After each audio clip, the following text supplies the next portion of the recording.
परमात्मा क्या बताया करते थे, अपनी महिमा आप पर बताया करते थे, अपने ऊपर ही उदाहरण पेश किया करते थे।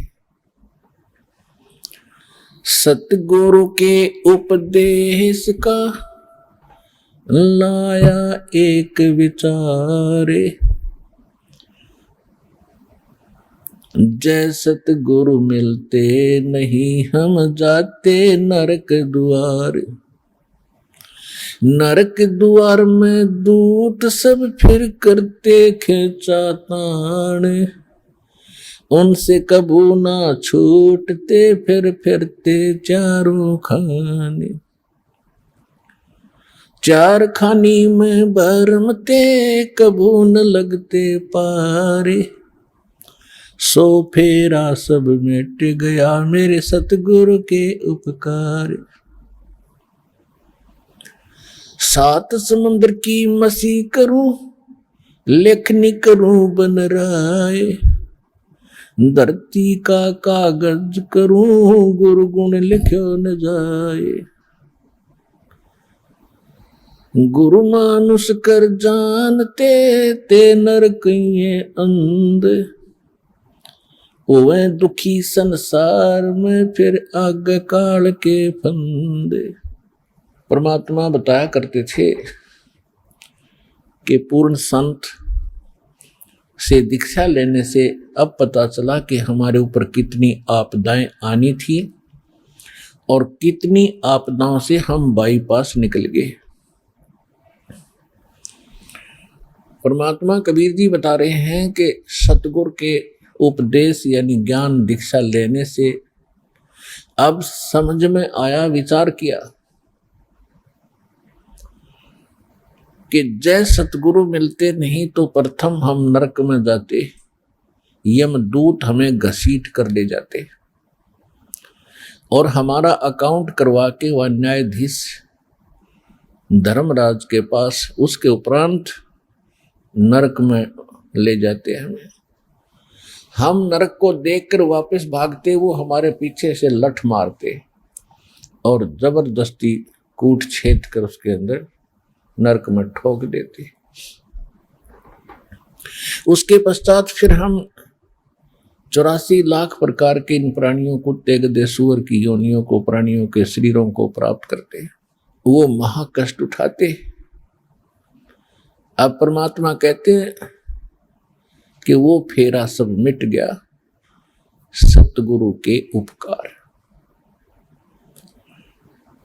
कि ये सारा कुछ ना यम के दूत पकड़ेंगे आपको, कबीर परमात्मा के बच्चे को यम के दूत नहीं ले जा सकते यदि वो आजीवन मर्यादा में रहेगा।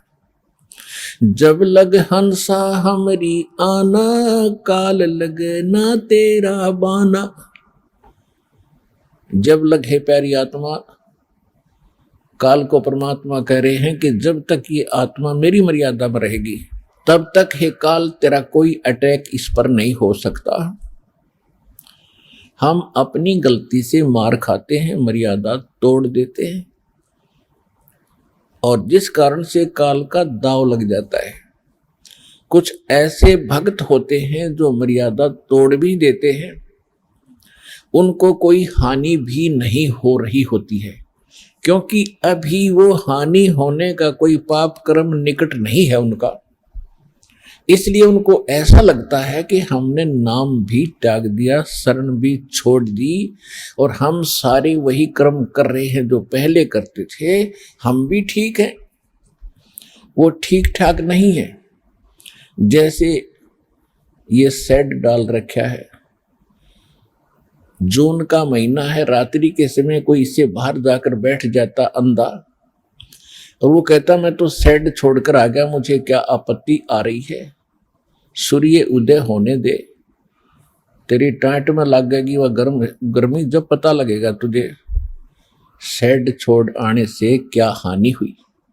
जब तक रात्रि है इतने कोई नो प्रॉब्लम, और ऊपर से वर्षा होगी, ओले गिर गए, सिर फोड़ेंगे, तब पता चलेगा शेड छोड़ने के से कितनी हानि होगी। इसी प्रकार जब तक परमात्मा कहते हैं मेरी शरण में हो, काल का अटैक नहीं होगा। और मर्यादा तोड़ देने से फिर काल कुछ भी कर सकता है। तो इस कारण से परमात्मा कहते हैं, जब लग हंसा हमारी आना, काल लगे नी तेरा बाना। तो परमेश्वर समझाया करते थे जो परमात्मा की शरण में आने लगे, पहले तो दुखी लोग आते थे। ज्ञान गुण तो क्योंकि ऋषि महर्षियों के पास ही माना जाता था, जो संस्कृत बोलते थे उनको विद्वान माना जाता था, ज्ञान तो उन्हीं का सच्चा मानते थे हम। लेकिन दुख दूर हो रहे थे इसलिए मालिक के पास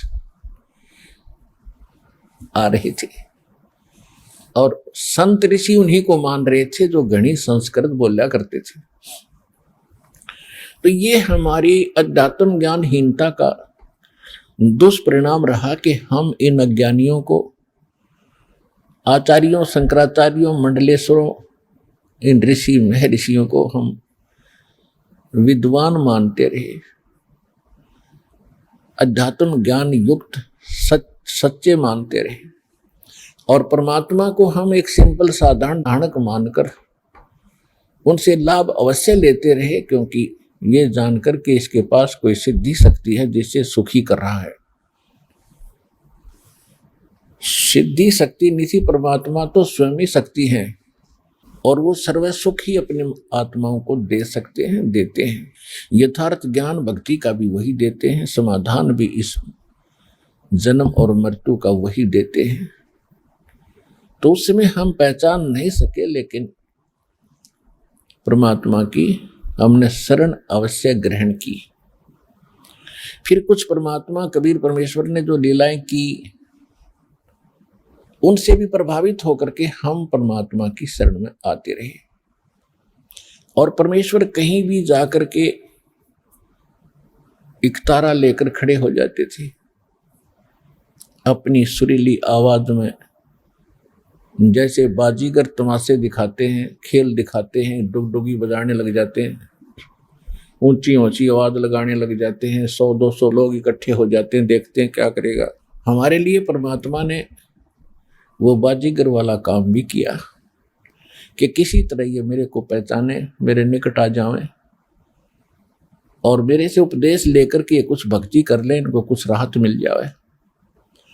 तो 3 युगों में परमात्मा ने ये प्रयत्न जारी रखा, हमारे निकट आए, हमारे को ज्ञान भक्ति दी, और भी कई कारण बना करके, जैसे कहीं कोई साधु संत का रूप बना करके कुछ दिन, कुछ वर्ष किसी क्षेत्र में रहते थे और वहाँ के लोगों को सुख देते थे, दीक्षा भी बताते थे, मंत्र ये जाप किया करो भाई। अब वहाँ 100-200 1000 व्यक्तियों को दीक्षा देकर 10-20 वर्ष रह करके वहाँ से चले जाते थे अचानक। अब उनको चार्ज करके कि इस भक्ति से वो चार्ज हो जाते हैं, 5 नाम आपको मिलते हैं। प्रथम, इनकी बहुत महिमा है, बहुत शक्ति है, बहुत सा लाभ आपको होता है, इससे आपको संसारिक लाभ भी होते हैं, और आत्मा में एक विशेष शक्ति प्राप्त होती है, जिस कारण से वो परमात्मा की चाह समाप्त नहीं होती। उसका पुनर्जन्म भी मनुष्य का ही होता है इस प्रथम 5 नाम से जो जाप कर लेगा, सच्चे पूरे गुरु से लेकर जाप करता रहा, और अचानक मृत्यु भी हो जाती है, सतनाम ना मिलता है, तो इससे मनुष्य जीवन तो गारंटीड है, तुरंत मिल जाता है। तो इसलिए परमात्मा चार्ज कर जाते थे, भक्ति से युक्त कर जाते थे, फिर अगले क्षेत्र में चले जाते थे।